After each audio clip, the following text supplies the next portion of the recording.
Welcome to the Stock Market Palantir. Today we are going to talk about BTG.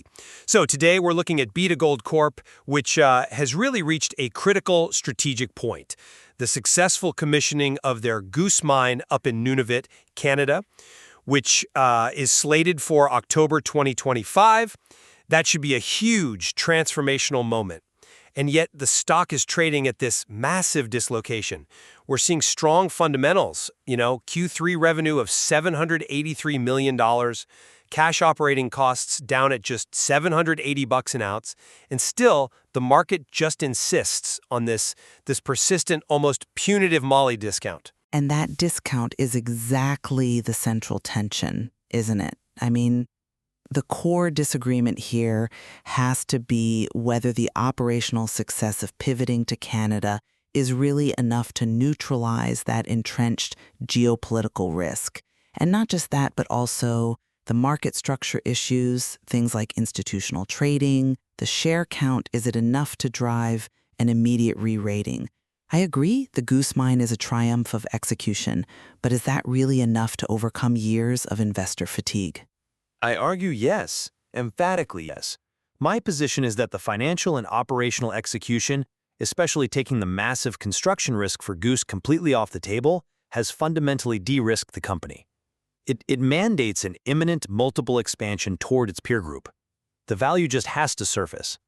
And I come at it from a different angle. While I see the intrinsic value, the structural problems are just too powerful, too persistent. You've got the enduring exposure to moly and the financial hit from their new 2023 mining code. Then you have these complex market dynamics with dark pools and institutional rotation. I think these factors are going to suppress the stock, creating a kind of ceiling on the valuation, no matter how well they ramp up production in the Arctic. The market is basically saying, show me the sustained free cash flow before I'll trust this pivot. Look, my whole thesis just rests on a fundamental mispricing that screams an unstoppable reversion to the mean. Let's just look at the numbers. B2Gold is a senior gold producer trading at a forward PE of, around 5.4 times. This isn't just discounted, it's severely punished. You look at peers like Kinross Gold, they're trading near 12 times. Agnico Eagle is way up at 18. That enormous valuation gap is the opportunity. And the only way to close it is through a multiple expansion driven by this pivot. I don't dispute the valuation gap, but we have to understand why it's there. Investors, especially the generalists, they focus on headlines. They saw the Q3 2025 reported net loss of over $61 million, and that immediately rings alarm bells, regardless of the strong underlying metrics. And that's exactly where the analysis needs to get sharper. That $61 million is a classic paper loss. It is driven entirely by non-cash items, specifically the huge depreciation expense from finally bringing Goose into service and, some complex deferred tax adjustments in moly. We have to look past the gap accounting to the real liquidity engine. The essential metric, operating cash flow, was a really robust and stable $180 million in Q3. That confirms they have substantial liquidity generation, and it proves the company is financially sound, insulating it from any short-term cash crunches. Okay, I agree that the OCF confirms liquidity, but let's connect that back to the Goose catalyst. How does this one mine really transform the whole jurisdictional narrative? Well, the Goose mine is set to produce around 300,000 high-grade ounces a year. We're talking grades of around 6 grams per ton gold. That's premium stuff from a Tier 1 jurisdiction. Before Goose, almost all of BTG's EBITDA came from West Africa and other non-Tier 1 spots. As that Goose revenue starts to hit the balance sheet in 2026, the percentage of EBITDA from politically stable Tier 1 jurisdictions is projected to jump from basically 0% to an expected 25 to 30%. That rapid, tangible shift, that is the single most compelling reason why the moly discount has to contract. That is a compelling argument, I'll grant you, but it's based on future potential. Market pricing is based on current structural realities and investor fatigue, not just projections. So let's talk about that moly discount. While Fekola's main pit is protected under the old 2012 mining code, the really crucial expansion, the Fekola regional pits, It's subject to the new 2023 code, and that new code allows the Malian state to acquire up to a 30% interest. Which they managed to get permits for. They handled it. But accepting that is a signal in itself. This structural margin compression on the growth part of the asset, the very thing that creates blue sky potential, is a permanent cap on the valuation. Every ounce from Fekola Regional will just be less profitable for BTG. It shows that even when you successfully manage the geopolitical risk, it still results in financial erosion. And then we have to look at capital allocation. The strategic cut of the quarterly dividend in 2025 from 4 cents to 2 cents was perfectly logical. They needed to fund Goose, but it removed a key layer of certainty for income investors. Institutional money is probably going to stay on the sidelines until free cash flow expands enough to bring back the higher dividend, which isn't expected until late 2026, maybe 2027. Let's address the geopolitical risk head-on, because it's the root of the discount, and where I think the market is most backward-looking. I see why you think that, I do, about the potential margin compression from the 2023 code creating a permanent ceiling. But let me give you a different perspective. They successfully completed the Goose logistics, effectively purchasing an insurance policy against Fekola risk. They spent billions to build a major Canadian asset to strategically hedge that West African exposure. I acknowledge the diversification, but let's stay on Fekola for a second. Management accepted the 2023 code to get those permits for Fekola Regional. It was a necessary cost to extend the mine's life and keep output high, 500 to 600,000 ounces a year. The risk is managed, sure, but at a higher price per ounce for the company. That cost, it signals a shift in the political climate. But that move shows they're adaptable, which is absolutely key to long-term survival in these jurisdictions. I mean, they've kept operations at Fekola, a 500,000-ounce mine, running without interruption through all kinds of uncertainty. And at the same time, they were commissioning major assets in the Philippines and Namibia. The Masbate and Ojikoto mines, those are the steady cash flow generators that stabilize the whole profile. So the geopolitical risk, while it's real, I think it's priced in several times over when you consider the cash flow stability. That's a compelling argument, but have you considered that the Malian government extracting a higher tax on the regional pits just confirms that the discount is structural, not simply emotional? The market is going to wait for sustained production figures, not just the October 2025 announcement. We need to see the cash flow actually materialize from Goose, and for management to show that these new higher-cost ounces from Fekola Regional haven't dragged down the overall margin before the market is going to fully trust this pivot. And that trust is further undermined by what the retail market thinks is market manipulation.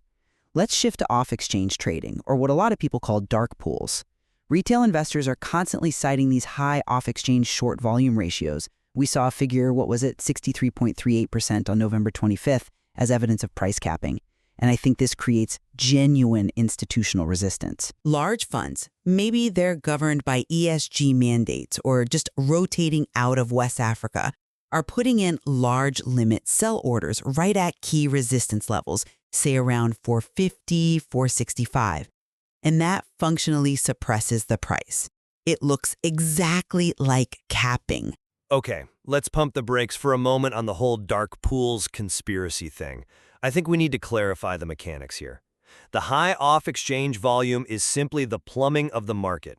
It's necessary for handling massive institutional block trades, especially ETF creation and redemption in funds like GDX and GDXJ, which hold a lot of BTG. For anyone unfamiliar, dark pools just let institutions trade huge blocks of stock away from the public exchange to avoid messing with the price. When gold is volatile, like it was in late 2025, it triggers a ton of technical arbitrage and rebalancing. But the appearance of capping is a psychological hurdle. It prevents fresh institutional capital from coming in, regardless of the fundamentals.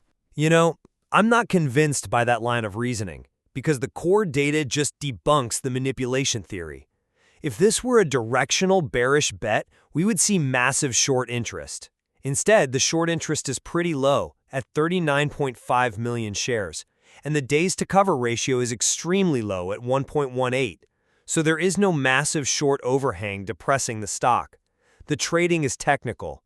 It's often just market makers hedging against strong retail or institutional buying. It is not a directional bet against the company's future. That's a fair point on the short interest metrics, but the perception of institutional selling persists, and that's partly due to how management has handled the share count. There's a lot of confusion around the Sabina acquisition exchange ratio, which was 0.3867 BTG shares per Sabina share. A lot of retail investors saw that complex ratio, and it looked like a reverse split, which clouds perceptions of capital discipline. I think management has clearly demonstrated confidence in their own value by using the normal course issuer bid, the NCIB. They are actively buying back up to 5% of the float. That's roughly 66 million shares. This is the absolute antithesis of a reverse split or uncontrolled dilution. It is a clear, tangible signal that they believe the stock is undervalued, and they are willing to deploy capital to fix that. That action should restore confidence. And finally, let's get back to the financial focus. We have to talk about margins. Investors have to prioritize the incredible margin they're capturing. Their margin per ounce is about $1,654. That's a realized price of over $3,000, minus an all-in sustaining cost of about $1,479. That is an exceptionally healthy margin. It confirms the company is capitalizing beautifully on the gold price surge. So I'm just not convinced by the line of reasoning that focuses on the paper loss, because the company's operating cash flow confirms it is generating substantial liquidity. The robust balance sheet with $367 million in cash and access to over $1 billion in total liquidity, it just proves the final goose ramp-up is fully funded. The company is fundamentally sound, yes, but the market prices stocks based on forward certainty.